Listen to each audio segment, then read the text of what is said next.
Afternoon everybody, back to the CM. Been having a little bit more think on this.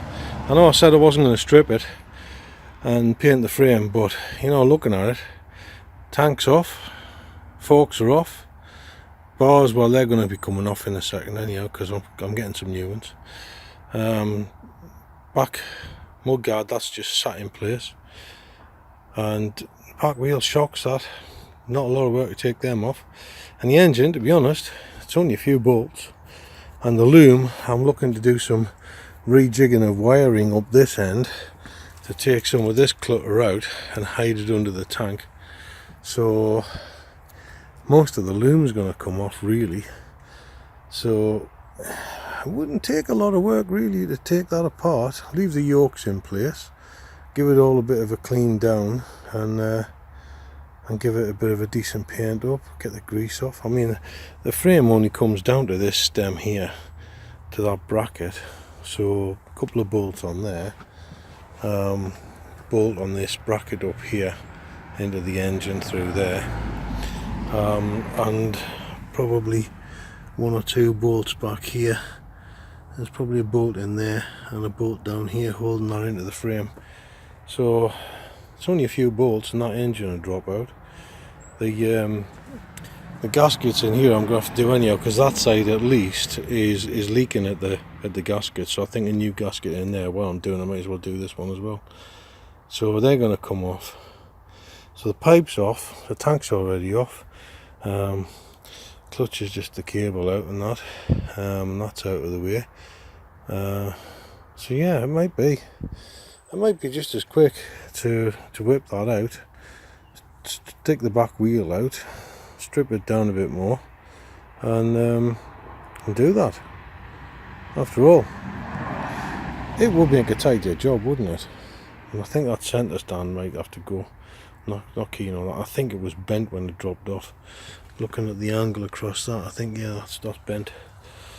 So centre stand's knackered, so that can go. Cuts down some of the hassle. So yeah, watch this space. I think it may end up being a complete strip down. Wouldn't be a bad thing, I suppose. Yeah, strip down, repaint, clean it all up. Yeah, I mean, it won't be the best paint job in the world, I doubt.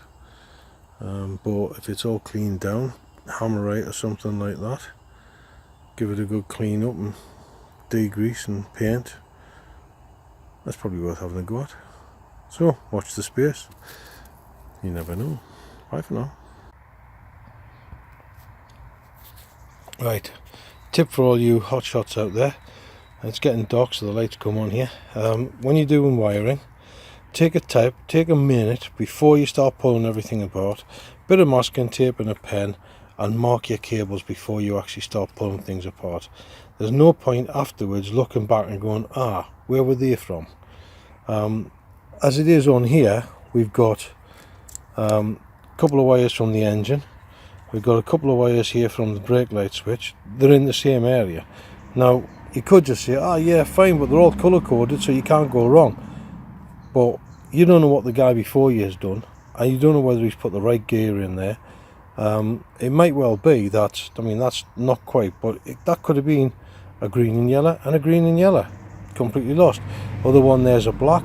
If this one had been a black as well, which on some bikes they are just like that, you're lost. You've no idea. You put something together, bang, something goes blown.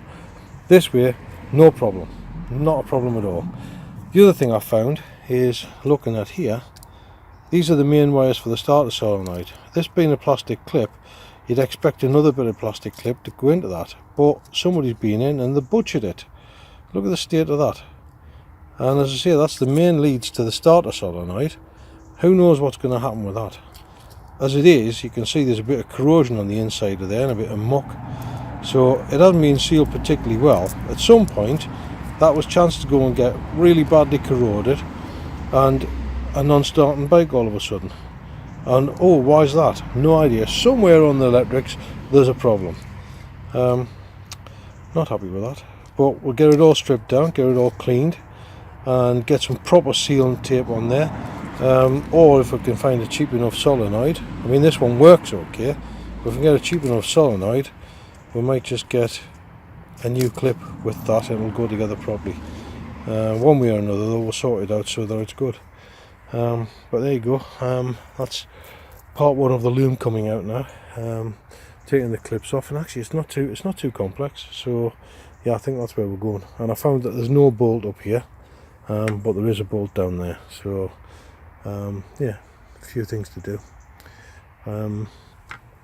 Well, actually there might be a bolt. No, that might be a duck bolt on there.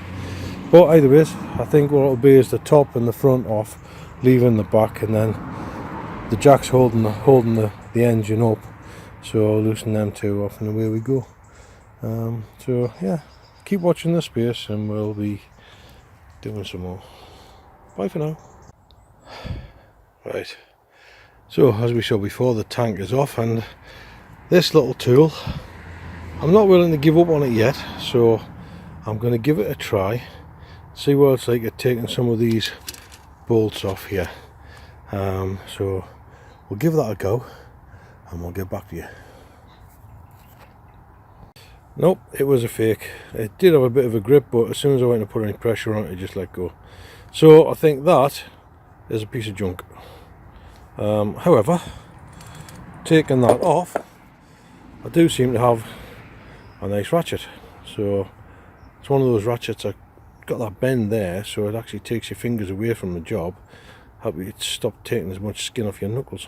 So maybe that's been the result, and it's one of those like button release jobs. So yeah, maybe that's been worthwhile. Don't know, we'll see, time will tell. In the meantime, I'll have to get my proper socket set on and start removing some of these. I think I'm going to start with the coils, actually get the coils out of the way, and then that means I can get the rest of the electrics out of the way as well. And once the loom's off there, it's just a case of taking the engine and the back wheel out, and we could be on our way. So yeah, stay tuned, we'll stick around. Right, I've got this bolt here, which, because it's so far remote, means we can get a look. If I can focus a bit better, that's better. We can get a look to see what's actually happening, and you can see what's happening there. As you go in, it's taking nearly all the pins away. Where you're expecting pins to be evident all the way around the bolt, the nut, it seems to be taking them all away. And I mean, this nut here is obviously not very tight anyhow, because it's been removed. There was the rack on here before, it has been removed before. So where that's got that turning now, if that had been on there for a long time and hadn't been loosened off to take the rack off, I'm pretty certain that probably would not have given and would not have come away with that. But that, nah, not very impressed. Not very impressed with that at all. I tried it the other day on some 8mm, and I just decided that the heads were obviously too shallow for it to get a good grip on. But even on the 8mm, it wouldn't even grip, and you can tell looking at that 8mm in the middle of there. Well, that middle cluster of about 7 pins there, if they moved out of the way, that would allow an 8mm in, but even that wouldn't do a thing. So yeah, definite junk. Stick to the decent quality products, and that'll have to do the job. So let's get on, get this stripped down and see where we get to.